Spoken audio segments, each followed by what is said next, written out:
Bismillahirrahmanirrahim. Assalamualaikum warahmatullahi wabarakatuh. Waalaikumsalam warahmatullahi wabarakatuh. Bismillahirrahmanirrahim. Alhamdulillahirabbil alamin. Allahumma shalli wa sallim wa barik ala sayyidina Maulana Muhammadin wa alihi wa ashabihi wa man tabi'ahum bi ihsan ila yaumiddin. Rabbi shrah li sadri wa yassir li amri wa hlul 'uqdatam min lisani yafqahu qawli. Nah, kami Mas santri dari Mahatali Atarmasih, mana kami sedang melangkah di semester 3. Setelah ini kami buat video pemaparan singkat tentang materi studi kami usulul fikhi sebagai syarat ujian atau sebagai tugas ujian semester 3. Nah, saya Ibnu Husni Labib dan rekan saya Muhammad Isbillah akan memaparkan sedikit tentang gambaran umum pengambilan hukum dalam metode usul fikih, yakni am dan khos. Seperti Yang dalam hal ini akan membahas sedikit atau mengulas sedikit apa itu am. Am yakni ma'amma syai'aini fasaidan, yakni segala sesuatu yang mencakup dua perkara atau lebih tanpa ada batasan, yakni lafadz tersebut tidak memiliki batasan, tidak terbilang. Nah, lafadz tanpa ada batasan di sini tersebut bertujuan untuk menghilangkan sifat berbilangan, yakni dikecualikan seperti adat. Karena walaupun adat itu bisa mencakup semuanya, akan tetapi di dalam sifatnya masih terdapat batasan. Seperti contoh mi'atun, amun, mi'atun, kemudian alfun, walaupun itu memiliki makna banyak, akan tetapi tidak bisa dikatakan sebagai lafadz am. Seperti contoh lagi lafadz al-insan. Lafadz al-insan di sini memiliki makna manusia, yang mana ketika seseorang mengatakan al-insan, maka di situ sudah termaksud manusia-manusia yang lainnya, baik itu laki-laki, perempuan, anak kecil maupun masih bayi, baik itu sakit, sehat, itu semua masih bisa dikatakan dengan insan. Ya, dalam am itu tersendiri, dalam lafadznya juga memiliki keumuman, kaidah-kaidah lafadz am yang umum. Seperti contoh keumuman itu yang dimaksud yakni lewat lafadznya. Seperti contoh matorun, matorun am, yang mana memiliki makna hujan itu merata. Merata di sini tidak bisa dikatakan sebagai am, karena hujan itu tidak semuanya merata, pasti daerah sana, daerah sini ada yang tidak kehujanan, maka tidak bisa hujan itu dikatakan merata.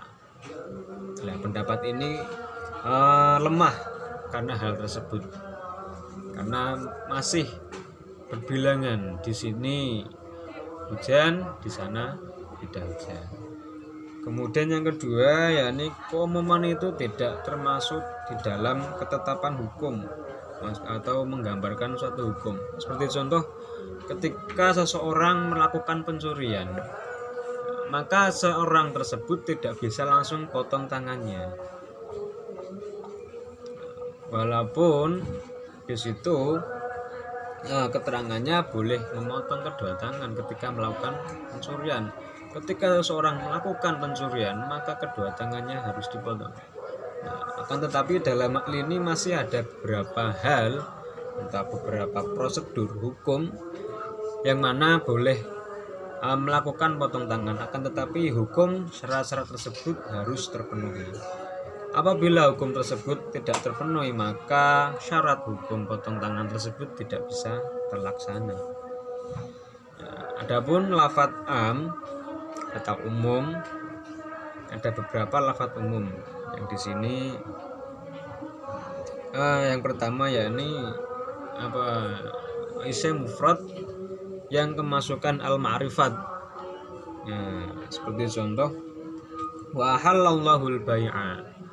Lafat al-bai'a pada ayat di atas itu isim mufrad, yakni memiliki makna mufrad dalam lafadznya, yang memiliki arti jual beli,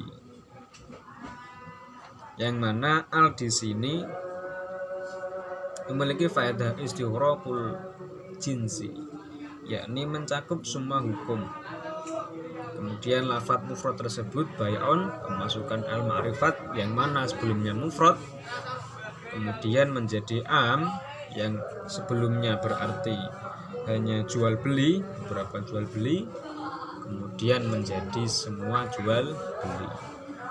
Dalam hal ini Imam Suyuti mengatakan bahwa semua jual beli itu halal, bisa menjadi haram apabila ada dalam jual beli tersebut memiliki dalil atau dasar-dasar yang menjadi keharaman jual beli tersebut. Kemudian yakni isim jamak yang mana kemasukan al-ma'rifat, seperti contoh innallaha yaghfiru dzunuba jami'a, yakni isim jamak, kata isim jamak, lafaz dari kata jamak taksir, yang mana kata dzunub tersebut memiliki makna beberapa dosa yang berfaedah istighraqul jinsi, mencakup semua jenis, yang mana sebelumnya memiliki makna beberapa dosa kemudian semua dosa.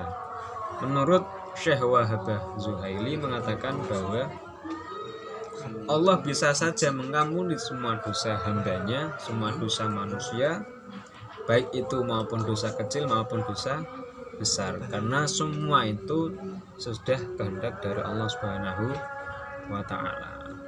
Dalam hal ini dalam lafadz memang jamak, akan tetapi dalam hal ini Allah Subhanahu wa Ta'ala bisa mengampuni semua dosa manusia, baik itu dosa kecil maupun dosa besar. Jadi semua itu tergantung dengan kehendak Allah Subhanahu wa Ta'ala. Ada juga pendapat yang mengatakan bahwa am di sini hanya berfokus kepada makna, bukan kepada mafhum. Tetapi juga ada yang mengatakan bahwa am di sini fokus kepada lafaz, bukan makna. Wallahu a'lam bishawab. Mungkin cukup Seperti yang dipaparkan tadi, dalam pengertian am atau umum, sebalikan dari kalimat umum, yakni dari lafaz umum, yakni lafaz khos atau khusus. Dan khos sendiri memberi arti lafaz yang tidak mencakup keseluruhan.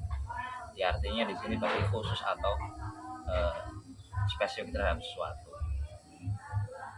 Kemudian dari kalimat am dan kalimat khusus ini terjadi namanya takhsis atau pengkhususan.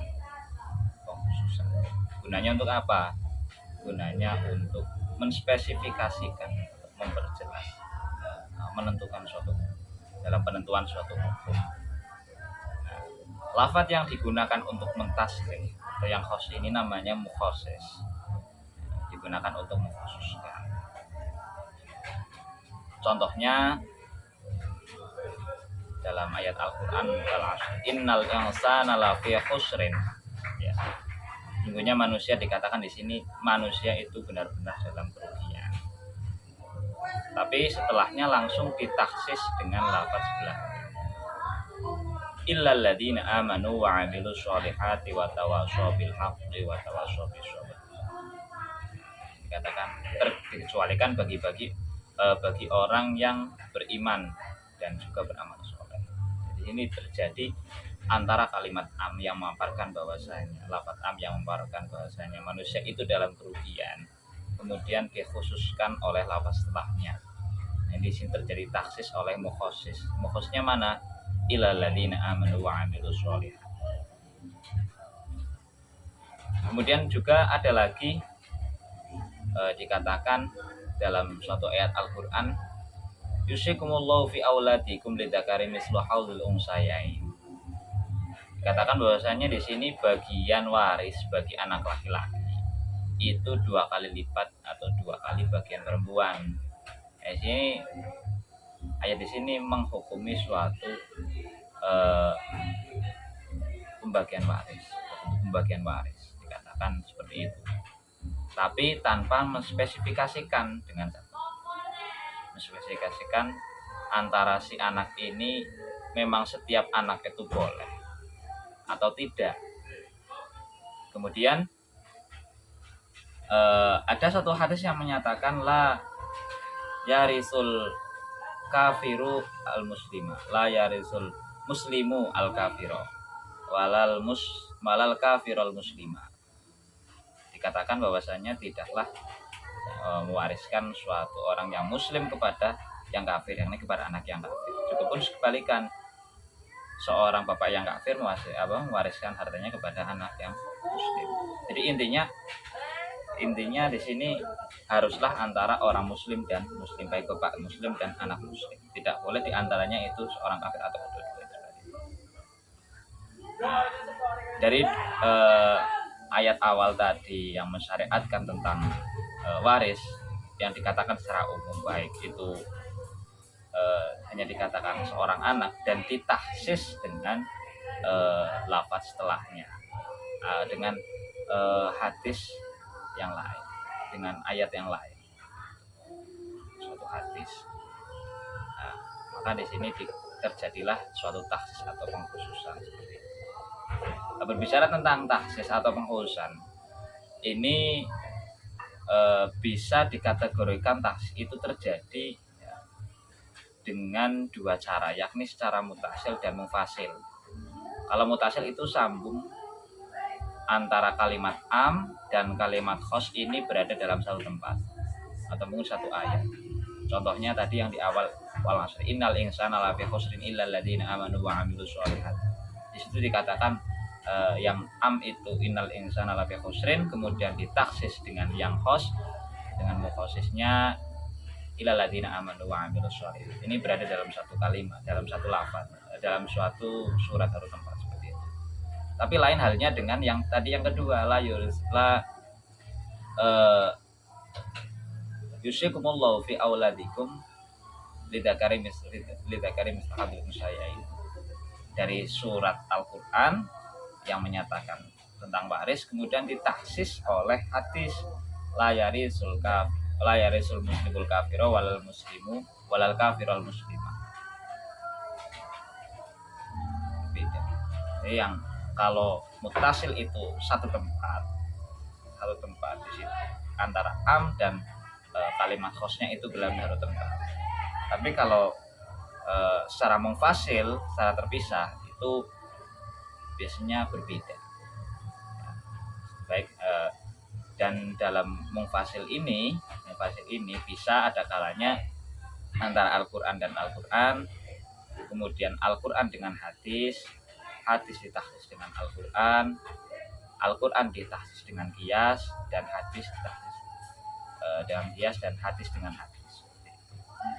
Itu adalah bentuk tahsis atau pengkhususan yang intinya antara kalimat yang awal, kalimat am itu hanya memaparkan sesuatu yang umum, kemudian untuk menspesifikasinya butuh ditahsis dengan dalil yang lain seperti itu.